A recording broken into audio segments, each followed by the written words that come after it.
और ये सीधी तस्वीरें आप देख रहे हैं। प्रधानमंत्री मोदी इस वक्त उनका रोड शो चल रहा था, राष्ट्रीय कार्यकारिणी की बैठक चल रही है भुवनेश्वर से, जहां आप तस्वीरें देख रहे हैं। सड़कों पर दाएं बाएं हर जगह पर लोगों का एक हुजूम उमड़ा था प्रधानमंत्री मोदी की एक झलक पाने के लिए। ये गाड़ियों का काफिला, और अब अपनी गाड़ी से वो बाहर निकल आए हैं और आप देखें कि रोड के दोनों ही तरफ जनता जो है उनकी एक झलक पाने के लिए बेकरार है। राष्ट्रीय कार्यकारिणी की बैठक है। 20 साल बाद उड़ीसा में बीजेपी की कार्यकारिणी की यहां पर बैठक हो रही है। इससे पहले भी 3 बार ये बैठक हो चुकी है और यहां पर प्रधानमंत्री पहुंच गए हैं इसमें शरीक होने के लिए। 2 दिन तक ये बैठक चलेगी और आप देखिए तस्वीरों में प्रधानमंत्री को देखने के लिए, उनकी झलक पाने के लिए सैकड़ों लोग सड़कों पर उमड़े हैं। ये पहला मौका है जब बीजेपी के आला नेता, 16 राज्यों के मुख्यमंत्री और कई वरिष्ठ नेता और केंद्रीय मंत्री इसमें शरीक हो रहे हैं। वरिष्ठ नेता एल.के. आडवाणी भी यहां पर मौजूद रहेंगे और प्रधानमंत्री मोदी यहां पर पहुंच चुके हैं। भुवनेश्वर में बीजेपी की राष्ट्रीय कार्यकारिणी की बैठक में शरीक होने के लिए एजेंडा यहां पर तैयार होना है। खास तौर से प्रधानमंत्री मोदी की जिस तरह से लुक ईस्ट पॉलिसी जिसे अब कहा जा रहा है, किस तरह से यहां पर उड़ीसा के अंदर कमल खिलाया जाए, उसको लेकर यहां पर तैयारियां हैं। यहां पर जब लोकल निकाय चुनाव हुए थे वहां पर बीजेपी का बेहतरीन प्रदर्शन रहा और उसके बाद अब लक्ष्य ये है कि उड़ीसा में हाफ वे मार्क किस तरह से लाया जाए। 74 सीटों का हाफ वे मार्क होता है। शायद यही वजह है कि अमित शाह को यहां पर जैसे ही पहुंचे थे, जो कमल के फूलों का हार पहनाया गया वो भी 74 कमल के फूलों का हार था। और देखिए प्रधानमंत्री मोदी, एक तरफ आप कुछ देर पहले की तस्वीरें देख रहे हैं जो भुवनेश्वर की तस्वीरें हैं, जहां पर प्रधानमंत्री मोदी अपनी गाड़ी से बाहर निकलकर उन्होंने लगभग सारा रास्ता इसी तरह से तय किया है, दोनों तरफ जनता का अभिवादन स्वीकारते हुए। और दूसरी तस्वीर है जब वो वेन्यू के निकट नजर आ रहे हैं। ये भुवनेश्वर से सीधी तस्वीरें आप देख रहे हैं, जहां पर अगला मिशन न सिर्फ उड़ीसा में कमल खिलाने का होगा, बल्कि साथ ही साथ 2019 की क्या रणनीति रहेगी इसको लेकर भी चर्चा होगी। खास तौर से अभी जिस तरह से 5 राज्यों के चुनावों के नतीजे आए, बहुत फील गुड फैक्टर यहां पर बीजेपी का चल रहा है और यही वजह है, न सिर्फ जो मोरल बूस्टर के तौर पर देखा जाए तो इस वक्त हाई स्पिरिट्स में बीजेपी कार्यकर्ता नजर आ रहे हैं, बल्कि साथ ही साथ जो आम जनता है वो भी सड़कों के दोनों तरफ है प्रधानमंत्री मोदी की एक झलक पाने के लिए। खासी तैयारियां यहां पर की गई हैं।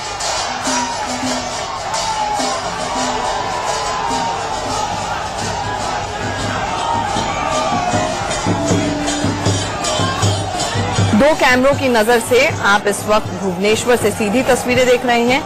एक जो कुछ देर पहले की है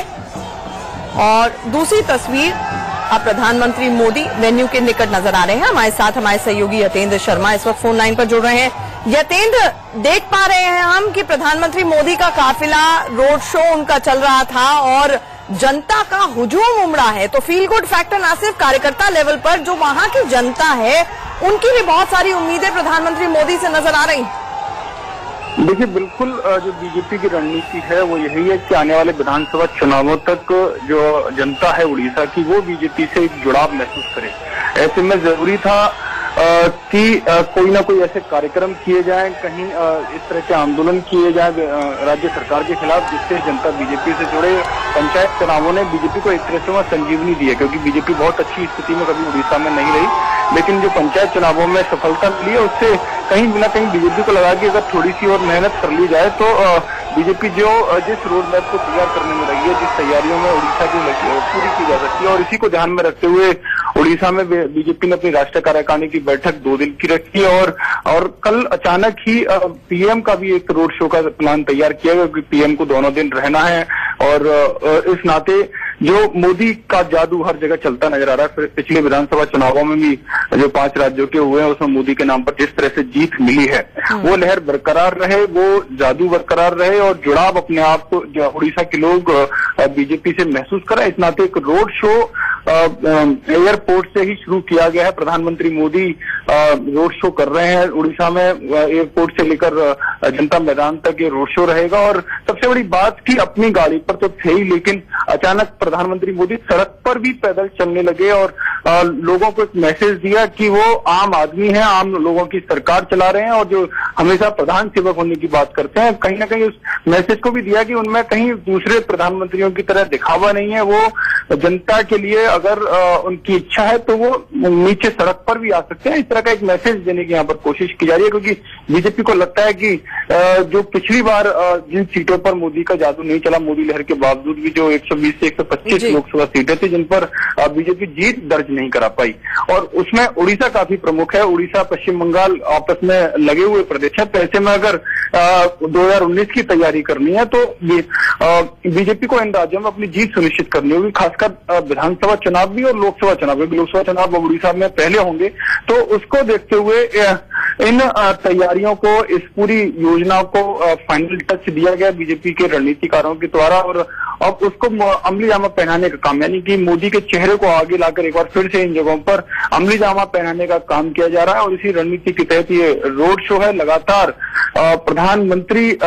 उड़ीसा की सड़कों पर, भुवनेश्वर की सड़कें हैं वहां पर रोड शो कर रहे हैं, नीचे सड़क पर भी उतरकर, और अपने तमाम जो आम आदमी है, कार्यकर्ता है, बीजेपी के कैडर है, उन सब में यही मैसेज देने की कोशिश की जा रही है कि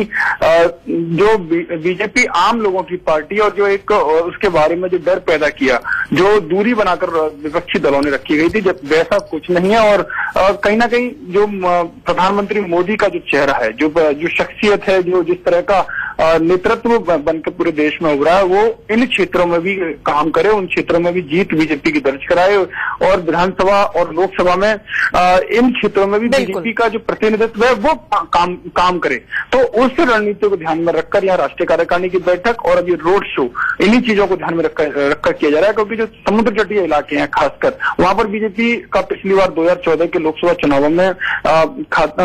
खाता ना के बराबर खुला था और जो विधानसभा चुनाव है वहां तो बीजेपी है ही नहीं। तो ऐसे में पिछली बार जो केरल में जो कोझिकोड में भी राष्ट्रीय कार्यकारिणी की बैठक रखी गई थी वो इसी रणनीति का हिस्सा थी। अब उससे आगे बढ़कर अब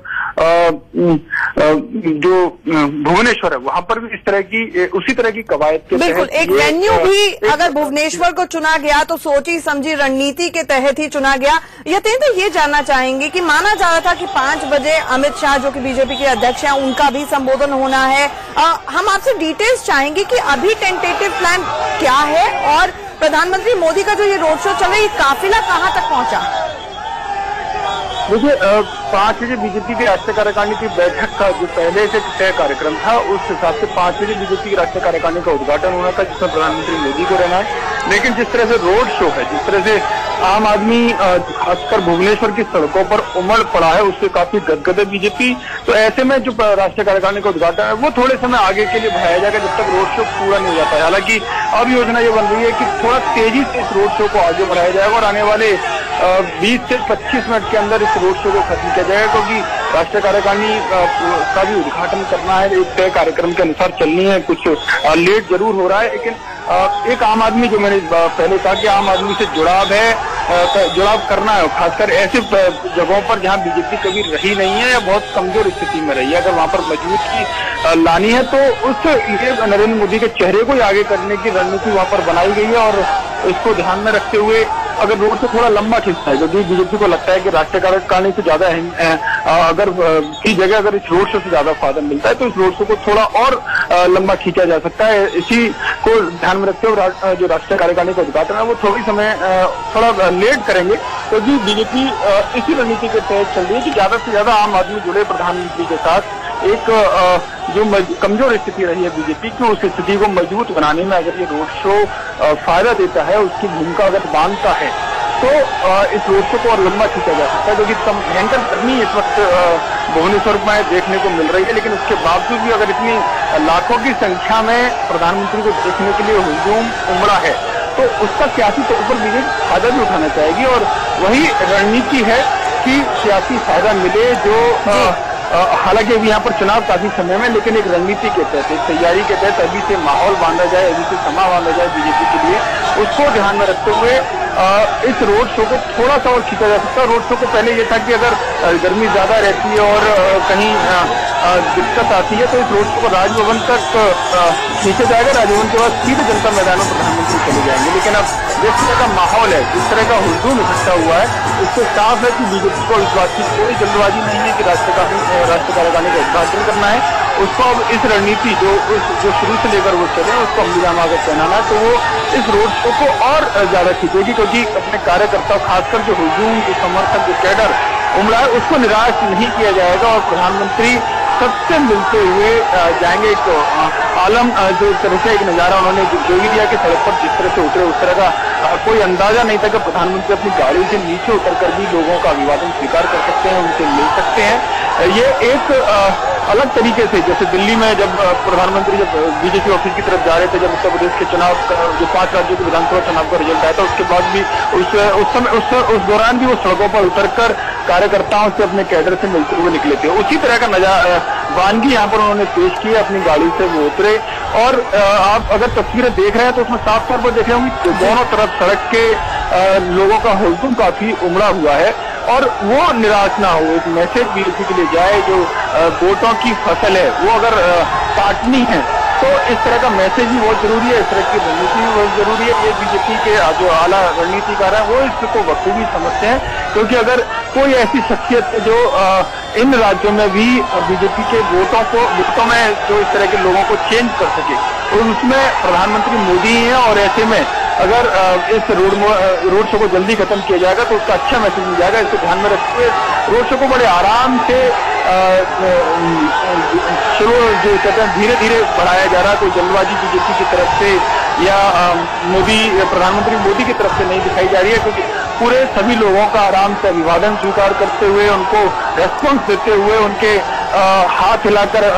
उनकी तरफ देखते हुए एक पॉजिटिव मैसेज देने की कोशिश की जा रही है कि वो उन्हीं में से चुने हुए प्रधानमंत्री हैं जो लाल किले की प्राचीर से उन्होंने बोला था कि वो प्रधानमंत्री के तौर पर ना होकर प्रधान सेवक के तौर पर है। तो उसको ऐसे में इस तरह के जो समुद्र के लोग हैं जहाँ पर बीजेपी अपना खाता तक कई जगह नहीं खोल पाई, वहाँ का लोग अपने आप को उनसे जुड़ाव महसूस करें, इसलिए उस रणनीति के तहत मोदी यहाँ पर रोड शो कर रहे हैं। पहले तय था कि जो गर्मी है, जो भुवनेश्वर में जिस तरह की गर्मी रहती है, वहाँ पर कोई भी जनसभा रैली नहीं की जाएगी, लेकिन अचानक बीजेपी के रणनीतिकारों ने तय किया कि एयरपोर्ट से लेकर जनता मैदान तक प्रधानमंत्री का रोड शो किया जाएगा, क्योंकि ऐसी गर्मी में जहां रैली और जनसभा को नहीं किया जा सकता, तो लेकिन जनता को अगर जोड़ना है, जनता को अगर वहां का से जुड़ाव करना है और आने वाले समय में उसका सियासी तौर पर उस फसल को काटना है, तो जरूरी था कि कुछ ना कुछ ऐसा कार्यक्रम किया जाए कि प्रधानमंत्री से लोग अपने को जुड़ा हुआ महसूस करें। तो इसको देखते हुए इस रोड शो को अंतिम रूप दिया गया और पूरा इसका एक रोड मैप तैयार किया गया और उसको अमली जामा पहनाने की जिम्मेदारी खुद प्रधानमंत्री मोदी ने अपने कंधों पर ली। और साफ तौर पर तस्वीरों में आप देख सकते हैं कि किस तरह से हुजूम सड़कों पर उमड़ा है। और हालांकि सुरक्षा व्यवस्था जो है, एसपीजी के लोग हैं, उनको काफी कह सकते हैं दिक्कतें आ रही हैं, उनको भागना पड़ रहा है क्योंकि गाड़ियों का काफिला है, उनको पूरी सुरक्षा व्यवस्था भी देखनी है। एकदम भागते हुए एसपीजी के जवान नजर आ रहे हैं और बिल्कुल एक तरह से, लेकिन उसके बावजूद भी प्रधानमंत्री लोगों को निराश नहीं कर रहे हैं, वो सबसे मिलते हुए नजर आ रहे हैं, बीच सड़क पर भी उतरे और अब माना जा रहा है कि अब से कुछ देर में ही वो जनता मैदान पहुंचने वाले हैं, क्योंकि प्रधानमंत्री मोदी अपनी गाड़ी में फिर से बैठ गए और इसका साफ है कि अब रोड शो जो था कि अब वो सीधा जनता मैदान जाएगा और वहां पर राष्ट्रीय कार्यकारिणी का विधिवत तौर से उद्घाटन किया जाएगा। जी यतेंद्र, जब प्रधानमंत्री रोड शो करते हैं तो जो भी वहां पर विपक्ष में होता है या सरकार होती है, उसके लिए बड़ी खतरे की घंटी, चाहे वो 2014 में रोड शो हो या फिर बनारस में जब जिस तरह से मार्च में किया और अभी एक और रोड शो का आगाज किया उन्होंने आज। बीजेडी के लिए खतरे की घंटी ये तस्वीरें, जिस तरह से जनता का हुजूम उमड़ा है। हिमाचल बिल्कुल खतरे की घंटी बज चुकी है और उसको अब अमली जामा पहनाना, जिसमें कह सकते हैं कि खूंटा गाड़ने की बात जो हमेशा हिंदी भाषी राज्यों में कही जाती है कि आखिरी खूंटा गाड़ना है। तो पंचायत चुनाव जो हुए, जिसमें जिस तरह का रिजल्ट आया, उससे बीजेपी नेता काफी गदगद है, क्योंकि दूसरे नंबर की पार्टी बनकर पंचायत चुनावों में बीजेपी आई है। बीजेपी के बाद कांग्रेस को काफी पीछे कर दिया है और वो जो 2 नंबर की पार्टी है, जो प्रमुख विपक्षी दल के नाते एक तरह से बीजेपी के लिए काफी मजबूत स्थिति कही जा सकती है, उसको अगर 1 नंबर तक लाना है, चाहे उड़ीसा के विधानसभा चुनावों में या जो 2019 के लोकसभा चुनाव होंगे, उसमें अगर बीजेपी को इस स्थिति में पहुंचाना है कि वहां पर भी कमल का फूल खिले, तो ऐसे में जरूरी था कि प्रधानमंत्री लोगों से, जो आम जनता है, उससे जुड़ाव सीधे तौर पर रहे, क्योंकि जो नवीन पटनायक है, उनकी काफी अच्छी छवि मानी जाती है उड़ीसा में। बीजेपी को इस स्थिति में पहुंचाना है कि वहां पर भी कमल का फूल खिले, तो ऐसे में जरूरी था कि प्रधानमंत्री लोगों से, जो आम जनता है, उससे जुड़ाव सीधे तौर पर रहे, क्योंकि जो नवीन पटनायक है, उनकी काफी अच्छी छवि मानी जाती है उड़ीसा में। लेकिन उनके जो शासन है, उसमें जो आपस में सत्ता संघर्ष जो उनकी पार्टी में चल रहा है, उसका फायदा उठाना है। तो ऐसे में जरूरी था कि एक ऐसे चेहरे को आगे किया जाए जो लोगों को अपील कर सके, उसका सियासी तौर पर जो लहलाती जो फसल है, उसको वोटों के तौर पर उसको काटा जा सके। ऐसे में इस रणनीति को अंतिम तौर पर अंतिम रूप दिया गया, क्योंकि कहीं ना कहीं जो रोड शो आप जो कह रहे थे कि उसका फायदा मिलता है, बिल्कुल जितनी जगह आज तक प्रधानमंत्री के रोड शो हुआ, उसका सियासी तौर पर बीजेपी को काफी फायदा मिला है। और खासकर ऐसे राज्यों में जहां बीजेपी कभी नहीं रही है, तो इसमें एक बार फिर से उसी रणनीति को अपनाया गया। एयरपोर्ट से लेकर अब जो जनता मैदान तक, वहां तक रोड शो किया गया और तस्वीर अपने आप में गवाह है कि किस तरह का रेस्पॉन्स वहां पर मिला और आने वाले समय में किस तरह का फायदा वहां पर मिल सकता है। क्योंकि जो उत्तर प्रदेश सहित जो 5 राज्यों के विधानसभा चुनाव हुए हैं, लोकसभा चुनाव हुए हैं, उसमें बीजेपी को कितना जबरदस्त रेस्पॉन्स मिला, लोगों का वोट कितना परसेंटेज उनका बढ़ा। तो ऐसे में जरूरी था कि उड़ीसा में भी उसी को अपनाया जाए और उसी मॉडल को अपनाते हुए ये रोड शो किया गया। हालांकि अब प्रधानमंत्री जहां पर जो जनता मैदान है, जहां राष्ट्रीय कार्यकारिणी का उद्घाटन होगा, वहां पर पहुंच चुके हैं, यानी कि अब से कुछ देर में राष्ट्रीय कार्यकारिणी पर थोड़ी देर में ही औपचारिक तौर पर शुभारंभ बीजेपी अध्यक्ष अमित शाह और प्रधानमंत्री मोदी करेंगे। और उसी रणनीति को जो बीजेपी का जो प्लान है कि आने वाले समय में 2019 में जिन 120 से 125 लोकसभा सीटों पर जो हार मिली थी, उनका मंथन किया जाएगा कि आखिरकार क्या कारण रहे, सामाजिक तौर पर, राजनीतिक तौर पर, आर्थिक तौर पर और जातिगत तौर पर, कि ये इनकी वजह से वहां पर हारे। तो उन सब पर मंथन करके इन चारों पॉइंट्सों का समावेश करके उस पर मंथन किया जाएगा। उसके अनुसार आगे की रणनीति तय की जाएगी और उड़ीसा विधानसभा चुनावों में भी बीजेपी कमल किस तरह, जो पंचायत चुनावों में जो जबरदस्त सफलता मिली है, उसको विधानसभा चुनावों में भी किस तरह से तब्दील किया जा सके अपनी जीत के तौर पर, उन सब पर मंथन किया जाएगा। और साथ ही एक मैसेज दिया जाएगा कि जिस तरह से यूपी की तर्ज पर और जो एजेंडा बनाया गया था, वो उड़ीसा में किस तरह से फैलाया जाए, वो भी एक देखने की चीज है। ये तस्वीरें आप सीधी देख रहे हैं भुवनेश्वर से, जहां पर बीजेपी की राष्ट्रीय कार्यकारिणी की बैठक हो रही है। अभी कुछ देर पहले जो तस्वीरें आई हैं, उससे लग रहा है कि प्रधानमंत्री मोदी भी यहां पर पहुंच गए हैं। वरिष्ठ बीजेपी के नेता और मार्गदर्शक लालकृष्ण आडवाणी की आप तस्वीरें देख रहे हैं। 13 राज्यों के मुख्यमंत्री, कई केंद्रीय मंत्री यहां पर मौजूद हैं।